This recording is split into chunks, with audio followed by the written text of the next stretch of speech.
ചേട്ടാ, കഴിഞ്ഞ കുറച്ച് ദിവസങ്ങളായി നമ്മുടെ കേരളത്തിലെ സ്വകാര്യ ഹോസ്പിറ്റലുകളിലെ നേഴ്സുമാരൊക്കെ സമരത്തിലാണ്.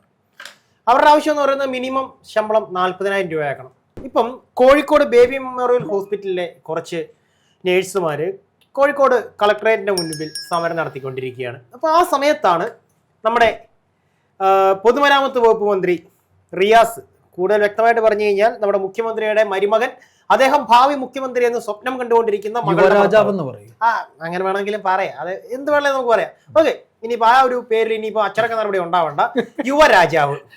ഓക്കെ, അപ്പൊ യുവരാജാവ് അച്ചടക്ക നടപടി റിയാസിന്റെ പാർട്ടിയിൽ അച്ചടക്ക നടപടിയാണോ അത് താങ്കൾക്കുള്ള? എനിക്കുള്ള അച്ചടക്ക നടപടിയാണ് പറഞ്ഞത്. എനിക്ക് അച്ചടക്ക നടപടി കിട്ടണം. ഓക്കെ, അപ്പോ ഇങ്ങനെ ഒരു തുറന്ന ജീപ്പിൽ നമ്മുടെ കോഴിക്കോട് മലാപ്പറമ്പ് റോഡ് ഉദ്ഘാടനത്തിന് ശേഷം പോവുകയാണ്. സത്യം പറഞ്ഞു കഴിഞ്ഞാൽ ഒരു മനുഷ്യൻ നടു റോഡിൽ നാറുക എന്ന് പറഞ്ഞു കേട്ടിട്ടുള്ളതല്ല. അതായത് ഇന്നാണ് ഞാൻ ഒരു കാഴ്ച കാണുന്നത്. ഒരു പറ്റം യുവതികൾ അല്ലെങ്കിൽ നേഴ്സുമാർ അവർ കൂവി വിളിക്കുകയാണ്. ഒരു എന്താ പറയുന്നത്, സത്യമായിട്ട് പറയുവാണെന്നുണ്ടെങ്കിൽ ദേഹം മുഴുവൻ പൊട്ടി ഒഴുകുന്ന ഒരു നായയോട് കാണിക്കുന്ന അത്ര അവഗണനയോട് കൂടി കൂവി വിളിക്കുക. തൊലി പൊളിഞ്ഞു പോകുന്ന കണ്ടു നമ്മുടെ തൊലി പൊളിയുന്ന ഈ ജീപ്പിൽ നിന്ന് ആ വ്യക്തിയുടെ പിന്നെ തൊലിക്കട്ടിയുടെ കാര്യത്തിൽ അമ്മായിയപ്പനും മരുമോനും ഒട്ടും പുറകോട്ടല്ല. അതുകൊണ്ട് ആ ഒരു കാര്യം നമുക്ക് വിടാം. തൊലിക്കട്ടിയുടെ കാര്യമൊക്കെ വിടാം. കാണ്ടാമൃഗം തോറ്റു പോകുന്നതാണ് ഇന്റലിജൻസ് റിപ്പോർട്ടുകൾ. അതെന്തോ ആട്ടെ. ഓക്കെ, ഇപ്പം ഇദ്ദേഹം ബേപ്പൂരിൽ നിന്ന് മത്സരിക്കാൻ പോവാണല്ലേ? കോഴിക്കോട് ബേപ്പൂര്. അതെ, കോഴിക്കോടാണ് കേട്ടോ ഇത് കിട്ടിയത്. അപ്പം ജനപിന്തുണ എന്താ എന്നുള്ളത് ഏകദേശം നമുക്ക് ഇതിൽ നിന്നൊക്കെ മനസ്സിലാക്കാൻ പറ്റുന്നുണ്ട്. എന്താവും റിയാസിന്റെ വിധി?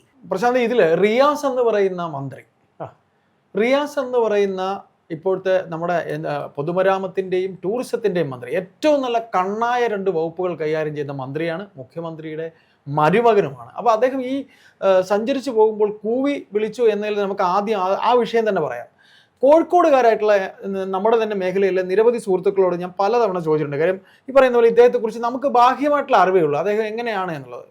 മറ്റൊരു അറിവെന്ന് പറയുന്നത് അമ്മാവന് വേണ്ടി ക്രൈം നന്ദകുമാർ എന്ന് പറയുന്ന ജേർണലിസ്റ്റ്, അദ്ദേഹത്തിന്റെ ഒരു മാഗസീനിൽ ഇദ്ദേഹത്തിന്റെ ഇപ്പോൾ പൊളിറ്റിക്കൽ സെക്രട്ടറിയായി ഇരിക്കുന്ന പി ശശിയുമായി ബന്ധപ്പെട്ട വിഷയം അതറിയാമല്ലോ, പി ശശിയുമായി ബന്ധപ്പെട്ട വിഷയം, അതുപോലെ തന്നെ അദ്ദേഹത്തിന്റെ SNC ലാവ്ലിൻ കേസുമായി ബന്ധപ്പെട്ട് ഈ പറയുന്ന ക്രൈം നന്ദകുമാർ എന്ന റിപ്പോർട്ടർ അദ്ദേഹം തയ്യാറാക്കിയ റിപ്പോർട്ടിന്റെ പിന്നെ ചില സാധനങ്ങൾ അദ്ദേഹത്തിന്റെ ഓഫീസിലേക്ക് രാത്രിക്ക് രാത്രി അദ്ദേഹം സമാഹരിച്ചു വെച്ചിരുന്ന എവിഡൻസിനെ നശിപ്പിക്കുന്നു.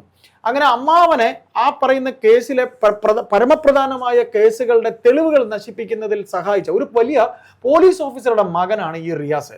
കോഴിക്കോടത്തെ ഒരു വലിയ പോലീസ് ഓഫീസറുടെ മകനായിരുന്നു. എനിക്ക് തോന്നുന്നു, എനിക്ക് കറക്റ്റായിട്ട് അദ്ദേഹത്തിന്റെ ഡെസിഗ്നേഷൻ അറിയില്ല, DYSP റാങ്കിലോ അല്ലെങ്കിൽ കമ്മീഷണർ റാങ്കിലോ റിട്ടയർ ചെയ്ത ഒരു വലിയ പോലീസ് ഓഫീസറുടെ മകനായിട്ടാണ് ഈ റിയാസ് അവിടെ അദ്ദേഹത്തിന്റെ സ്കൂൾ പഠനകാലം അല്ലെങ്കിൽ കോളേജ് പഠനകാലം SFIയിൽ ന്യൂനപക്ഷത്തിന്റെ ആള് എന്ന രീതിയിൽ CPM-ന് അങ്ങനെ ഒരു ഇതും കൂടെ ഉണ്ട്. ന്യൂനപക്ഷത്തിന് ഇപ്പം AA റഹീം തിരുവനന്തപുരത്ത് പാർട്ടിയുടെ ജില്ലാ സെക്രട്ടറി ആയിരിക്കുന്നത് പോലെ ന്യൂനപക്ഷ മുഖത്തിനെ തേടിപ്പിടിച്ച് പരിലാളിക്കുന്ന ഒരു സ്വഭാവം ഈ പറയുന്ന CPM-നുണ്ട്. അതിലൊരാളാണ് ഈ നമ്മുടെ AP അബ്ദുള്ളക്കുട്ടി എന്ന് പറയുന്ന കണ്ണൂരത്തെ ഇപ്പോഴത്തെ BJP നേതാവ്. ശരി, നമുക്ക് വിഷയത്തിലേക്ക് തന്നെ വരാം. അപ്പോൾ ഈ പറയുന്ന രീതിയിൽ റിയാസിനോട് നമ്മൾ ചോദിക്കുന്നു, അല്ല റിയാസിനെ കുറിച്ച് നമ്മുടെ സുഹൃത്തുക്കളോട് ചോദിക്കുന്നു എങ്ങനെയുണ്ട്. അപ്പൊ എന്റെ സുഹൃത്തുക്കളായിട്ടുള്ളവരൊക്കെ എന്നോട് നമ്മൾ ഒരു വ്യക്തിയെ കുറിച്ച് ചിലപ്പോൾ വളരെ പ്രതീക്ഷയോടായിരിക്കും ചോദിക്കുന്നത്. അവരൊക്കെ എന്നോട് പറഞ്ഞിട്ടുള്ളത്, നിങ്ങൾക്ക് ഒരു പണിയില്ലേ, അയാളൊക്കെ ഇവിടെ ആർക്കാ താല്പര്യം? നമ്മുടെ ഒരു എന്താ പറയുന്നത്, ഈ ഒരു യൂട്യൂബ് ട്രോളിൽ പറയുന്നത് അഴുക്ക ചേർക്കാൻ അച്ഛനേക്കാൾ മോശമെന്നാണ്. അങ്ങനെയല്ല, നിങ്ങൾക്ക് രാഷ്ട്രീയമായിട്ട് അയാളൊരു മെച്ചൂരിറ്റി ഉള്ള ആളല്ല. പൊളിറ്റിക്സിൽ നമ്മളിപ്പം പൊളിറ്റിക്സ് എന്ന് പറയുന്ന ഒരു സംഗതി എന്ന് പറയുമ്പോൾ കുറച്ച് മെച്ചൂരിറ്റി ഒക്കെ ഉണ്ടാവും, ചില കാര്യങ്ങൾ ചെയ്യാനും ചില കാര്യങ്ങൾ പ്രവർത്തിക്കാനും. അല്ല, ഈ പറയുന്ന വ്യക്തി, ഈ പറയുന്ന വീണ വിജയൻ അല്ലെങ്കിൽ അതിലേക്ക് നമ്മൾ റിയാസിലേക്ക് വരുന്നതിന് അല്ല നിക്ക് പ്രശാന്ത്, അതിലേക്ക് നമ്മൾ വരുന്നതിന് മുമ്പ് നമ്മൾ ഇദ്ദേഹം എന്ന് പറയുന്ന അദ്ദേഹത്തിന്റെ പൊളിറ്റീഷ്യനെ കുറിച്ച് നമുക്ക് സംസാരിക്കാം. അതായത് ഈ മുഹമ്മദ് റിയാസ് എന്ന് പറയുന്ന വ്യക്തിയെ കുറിച്ച് ഇന്നിപ്പോ കൂവിയതായിട്ട് പറഞ്ഞു. അദ്ദേഹം ബേപ്പൂർ മത്സരിക്കാൻ പോവുകയാണ്.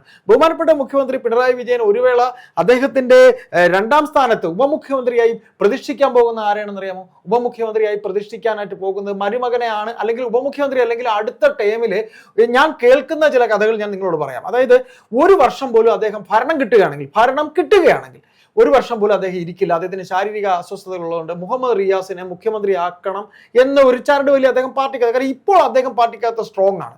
ശരി, അതെന്തോ ആവട്ടെ. ഈ റിയാസിന് എങ്ങനെയാണ് സീറ്റ് കിട്ടിയെന്നുള്ളത് കൂടെ നമുക്ക് പറയാം. മുഹമ്മദ് റിയാസിന്റെ പേര് പറയുന്നത് എ വിജയരാഘവനാണ്, politburo member A Vijayaraghavan. ഇപ്പൊ ഞാൻ പ്രശാന്തിനോട് സംസാരിക്കുന്നു, പ്രശാന്ത് നമ്മളിപ്പോൾ ഒരു മീറ്റിംഗിൽ കിടക്കാൻ പോവുകയാണ്, നമ്മുടെ തൽപര കക്ഷികളെ നമുക്ക് ചിലയിടങ്ങളിൽ പ്രതിഷ്ഠിക്കണം, അപ്പം നമ്മൾ തമ്മിൽ ഒരു മ്യൂച്വൽ അണ്ടർസ്റ്റാൻഡിംഗ് ഉണ്ടാവും. പ്രശാന്ത് എന്നോട് പറയും ചേട്ടാ ഞാൻ ചേട്ടന്റെ മകളെ പേര് പറയാം, അപ്പം ഞാൻ പ്രശാന്തിനോട് പറയും പ്രശാന്തിന്റെ മകന്റെ പേര് ഞാൻ പറയാം. ഇങ്ങനെ അങ്ങോട്ടും ഇങ്ങോട്ടും തീരുമാനിച്ച് എ വിജയരാഘവനും ബഹുമാനപ്പെട്ട പിണറായി വിജയനും കൂടെ പാർട്ടിയുടെ CC-യിൽ പറയുന്നു ബിന്ദുവിനെ മന്ത്രിയാക്കണം, അല്ലെങ്കിൽ ബിന്ദുവിനെ മത്സരിപ്പിക്കണം. എ വിജയരാഘവൻ തിരിച്ചു പറയുന്നു റിയാസിനെ ആക്കണം. ഇങ്ങനെയാണ് ആ തീരുമാനം വരുന്നത്. ഏതായാലും റിയാസ് ഒരു പരാജയമാണ് എന്നുള്ളതിന്റെ ഏറ്റവും വലിയ തെളിവാണ് ഇത്. ഈ നഴ്സസിന്റെ സമരം തുടങ്ങിയിട്ട്, നഴ്സുമാരുടെ സമരം തുടങ്ങിയിട്ട് എത്ര നാളായി? മാസങ്ങളായി. ഇപ്പൊ ഇതിനകത്ത് ഇത് ബേബി മെമ്മോറിയലാണ്. ബേബി മെമ്മോറിയൽ എന്ന് പറഞ്ഞാൽ കോഴിക്കോടത്തെ ഏറ്റവും വലിയൊരു ആശുപത്രിയാണ്, ഏറ്റവും വലിയൊരു ആശുപത്രി. അപ്പൊ ഇദ്ദേഹം നമ്മൾ ഈ ചില ജില്ലകളിലെ ചില മന്ത്രിമാരെ, ചില MLA-മാരെ ഏൽപ്പിക്കാറുണ്ട്. ഇദ്ദേഹം കോഴിക്കോടിന്റെ ചുമതലയുള്ള ഒരു മന്ത്രിയാണ്. അപ്പോൾ അതുവഴി പോകുമ്പോൾ അദ്ദേഹം ഒരു ഇനാഗുറേഷൻ കഴിഞ്ഞ് ഈ ഒരു തേരിൽ സഞ്ചരിക്കുന്നൊക്കെ പറയും, രാജാവ് തേരിൽ സഞ്ചരിക്കുക എന്നൊക്കെ പറയില്ല, അതുപോലെ തേരിൽ സഞ്ചരിക്കുമ്പോഴാണ് സ്ത്രീകളാണ് കൂവിയത്. സ്ത്രീകളാണെന്ന് വിളിച്ചു പറയുന്നവരെ എല്ലാരെയും സ്ത്രീകളാണ് കൂവിയത്. അതും അദ്ദേഹം ഒരു യുവ നേതാവാണ്. സ്ത്രീകൾ നാറ്റിക്കുക എന്ന് പറഞ്ഞാൽ ആ നാറ്റിക്കൽ ഒരു വല്ലാത്ത നാറ്റിക്കലാണ്. ഏതായാലും ഈ പറയുന്ന ബഹുമാനപ്പെട്ട മുഹമ്മദ് റിയാസ് എന്താണ് കോഴിക്കോട് ഇപ്പോൾ അദ്ദേഹത്തിന് ഒരു ഡിമാൻഡുള്ള, അദ്ദേഹം എന്താണ് ഒരു പേപ്പർ വലിച്ചു കീറിയതുപോലെ, നമ്മൾ വലിച്ചു കീറി ഒട്ടിക്കുക എന്നൊക്കെ പറയൂലേ, വലിച്ചു കീറി ഒട്ടിക്കുന്നത് പോലെയാണ് ഈ പറയുന്ന നമുക്ക് നഴ്സസിന്റെ മാലാഖമാരെന്നൊക്കെയാണ് നമ്മൾ പറയാറുള്ളത്. എന്തായാലും അവർ ഒട്ടിച്ചിരിക്കുവാണ്. ബേപ്പൂർ അദ്ദേഹം മത്സരിക്കുകയാണ്. ബേപ്പൂർ അദ്ദേഹം മത്സരിക്കുമ്പോൾ PV അൻവർ ഇപ്പോഴേ പണിയെടുത്ത് തുടങ്ങി. നിങ്ങൾ ഒരു കാര്യം മനസ്സിലാക്കുക, അവരിപ്പോഴും അഹങ്കാരത്തോടെ പറയുന്നത് ബേപ്പൂർ CPM-ന്റെ കോട്ട എന്നാണ്. പ്രശാന്ത് ഒരു വേള നമ്മൾ ബേപ്പൂർ, ഞാൻ കോഴിക്കോട് 1 വർഷം ജോലി ചെയ്ത ഒരാളാണ്.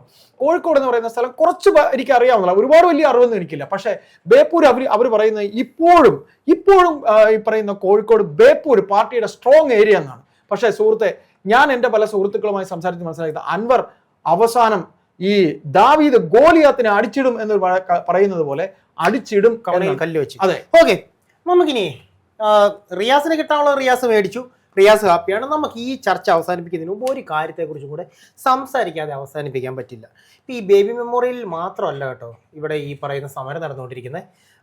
നമ്മുടെ കോട്ടയം കാരിത്താസ് അടക്കമുള്ള പ്രൈവറ്റ് ഹോസ്പിറ്റലുകളിൽ ഈ പറയുന്ന സമരം നടന്നുകൊണ്ടിരിക്കുകയാണ്. തീർച്ചയായിട്ടും അവരുടെ എനിക്കൊരു സംശയമുണ്ട്. ഇപ്പൊ നഴ്സസിന്റെ വരുമാനം വർദ്ധിപ്പിച്ചു, അവർക്ക് ഒരു 40,000 രൂപ വേണമെന്നാണ് അവർ അത് വർദ്ധിപ്പിച്ചുകൊണ്ട് ഓർഡർ ആയി എന്നൊക്കെ ഒരു വാർത്ത ഉണ്ടായിരുന്നില്ല. പിന്നെ ഈ സമരം എനിക്ക് തോന്നുന്നു ബേബി മെമ്മോറിയൽ മാത്രം അല്ല കോട്ടയം കാരിത്താസ് അടക്കം. ഞാൻ ഇതിനെക്കുറിച്ച് വിശദമായിട്ട് അന്വേഷിച്ചപ്പോൾ കോട്ടയം കാരിത്താസിലും ഈ സമരം നടന്നുകൊണ്ടിരിക്കുകയാണ്. അങ്ങനെ എന്തെങ്കിലും തെറ്റുണ്ടെങ്കിൽ ബഹുമാനപ്പെട്ട പ്രേക്ഷകർ ക്ഷമിക്കുക. കാര്യം അങ്ങനെ ഒരു വാർത്ത ഉണ്ടായിരുന്നു, അവർക്ക് ശമ്പളം കിട്ടിയിട്ടുണ്ടെങ്കിൽ അവര് അതിന്റെ ഓർഡർ ആയിട്ടുണ്ടാവില്ല, പക്ഷെ നടപടിയായിട്ടില്ല, നടപ്പിൽ വന്നിട്ടില്ല. ഓക്കെ, ഇതൊന്നും അല്ല നമ്മുടെ വിഷയം. നമ്മുടെ നാട്ടിൻപുറത്തെ ഒരു പഴഞ്ചൊല്ലുണ്ട്, പാടത്ത് പണി വരമ്പത്ത് കൂലി. അതായത് ചെയ്യുന്ന പണിക്ക് കൂലി കൃത്യമായിരിക്കണം. ഇതേ തത്വത്തെ ആഞ്ഞി മുറുക്കെ പിടിച്ചുകൊണ്ടാണ് ഇവിടെ ഈ കമ്മ്യൂണിസ്റ്റ് പാർട്ടി എന്ന് പറയുന്ന പ്രസ്ഥാനം വളർന്നു വന്നിട്ടുള്ളത്, അല്ലേ? പക്ഷെ ആ കമ്മ്യൂണിസ്റ്റ് പാർട്ടിയുടെ ഇപ്പോൾ പറയുന്ന സിസ്റ്റത്തിന് തകരാറ് കൊണ്ടല്ലാതെ ഒരിക്കലും മെഡിക്കൽ രംഗത്ത് ഒരു പ്രശ്നങ്ങളും ഇല്ല എന്ന് ഉറക്കവാദിക്കുന്ന ഒരു ആരോഗ്യവകുപ്പ് മന്ത്രിയുള്ള കേരളത്തിൽ അതേ ആരോഗ്യവകുപ്പിന്റെ കീഴിൽ വരുന്ന ഹോസ്പിറ്റലുകളിലെ മാലാഖമാർ, അങ്ങനെ തന്നെ പറഞ്ഞ മാലാഖമാർ, അവർക്ക് കൃത്യമായ, അവർക്ക് മിനിമം ശമ്പളം, അതായത് അവർക്ക് ആവശ്യമുള്ള ശമ്പളം ലഭിക്കണമെന്ന ആവശ്യവുമായി അവർ തെരുവിലേക്ക് ഇറങ്ങി പൊരി വെയിലത്തിരുന്ന് സമരം ചെയ്യുമ്പോൾ ഈ പറയുന്ന റീൽസ് എടുത്ത് നടക്കുന്ന മന്ത്രിയെ അവർ കൂടി വിളിച്ചിട്ട് നമുക്ക് തെറ്റൊന്നും പറയാനില്ല.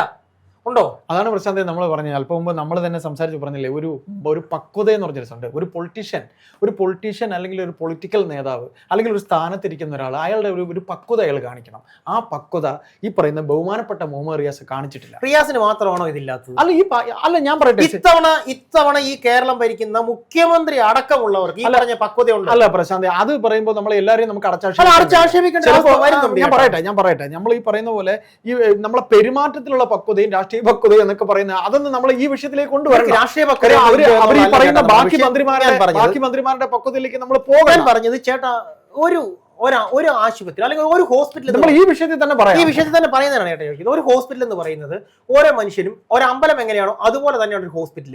അതിനുള്ളിരിക്കുന്ന ഡോക്ടർമാരാണ് അവർക്ക് ഏറ്റവും വലിയ ദൈവം. കാരണം തങ്ങളുടെ ജീവൻ രക്ഷിക്കാൻ, ആരോഗ്യം രക്ഷിക്കാൻ. ഞാൻ പോയി മെഡിക്കൽ കോളേജുകളെ ഉപേക്ഷിച്ച് ഗവൺമെന്റ് ആശുപത്രികളെ ഉപേക്ഷിച്ച് പ്രൈവറ്റിലേക്ക് ആളുകൾ ചെല്ലുന്നത് എന്തുകൊണ്ടാണ്? അവിടെ കൊടുക്കുന്ന കാശിന് മൂല്യം കിട്ടുമെന്നുള്ള വിശ്വാസത്തിന്റെ പുറത്താണ്. പക്ഷെ അവിടെ ഇപ്പോൾ ആവശ്യത്തിനുള്ള ജീവനക്കാരില്ല. അടിസ്ഥാന വേതനം ആവശ്യപ്പെട്ടുകൊണ്ട് അവർ സമരത്തിൽ നിൽക്കുകയാണ്. ഇപ്പൊ ആകെപ്പാടെ വിരലെണ്ണാവുന്ന കുറച്ച് പേരെ വെച്ചുകൊണ്ടാണ് വലിയ മൾട്ടി സ്പെഷ്യാലിറ്റി ഹോസ്പിറ്റൽ അടക്കം മുന്നോട്ട് പൊയ്ക്കൊണ്ടിരിക്കുന്നത്. അവരുടെ സമരത്തെ കാണാതെയാണ് ഇപ്പോൾ ഈ പറയുന്ന വീണ ജോർജ് അടക്കമുള്ളവര് സിസ്റ്റത്തെ പറഞ്ഞാരി അല്ലെങ്കിൽ സിസ്റ്റത്തെ കുറ്റം പറഞ്ഞ് മുന്നോട്ട് പൊയ്ക്കൊണ്ടിരിക്കുന്നത്. കുറ്റം പറയുന്നത് അവരുടെ തന്നെ സിസ്റ്റമാണ്. അവർ തന്നെയല്ലേ ആ സിസ്റ്റത്തിന്റെ മന്ത്രി. പിന്നെ അവരെന്തിനാ സിസ്റ്റത്തെ കുറ്റം പറയുന്നത്? അപ്പൊ നമ്മൾ പറഞ്ഞ് അവസാനിപ്പിക്കുമ്പോൾ നമുക്ക് ഇതിൽ ഒന്ന് മാത്രമേ പറയാനുള്ളൂ. ബഹുമാനപ്പെട്ട മുഹമ്മദ് റിയാസ്, താങ്കൾക്കുള്ള ഒരു സാമ്പിളാണ്, ഒരു സാമ്പിൾ വെടിക്കെട്ടാണ് താങ്കൾ ഇന്ന് കേട്ട കൂകി നാറ്റിക്കൽ. അദ്ദേഹം ബേപ്പൂർ മത്സരിച്ചാലും ഇനി കോഴിക്കോട് നിന്ന് ഇനി മണ്ഡലം മാറിപ്പോയാലും താങ്കൾ ഇങ്ങനെയാണ് കോഴിക്കോട് ജനത കാണുന്നത് എന്ന് അദ്ദേഹത്തെ നേരിട്ട് ആ കുട്ടികൾ അറിയിക്കുകയാണ്.